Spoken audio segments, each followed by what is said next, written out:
دیوار در سکوت برگ‌های آذر کودکی نشسته کنار پنجره نگاهش به آسمان دوخته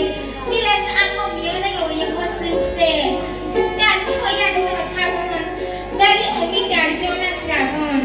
گفت اگر پاهایم نمیتواند مسیر را بپاید اندیشم پایه‌ها را میپاید باز زمزمه‌ای روشن در گوشش پیچید ناتوانه دیوار نیست اونیست که به شکوه میرسد خورشید لبخند زد نور بر دل کودک بارید سایه‌ها گریختند نوید در دلش جوانه زد جهان پرسید توان چیست کودک بی‌صبرانه جواب داد توان پروازی است که از سوی قلب آغاز می‌شود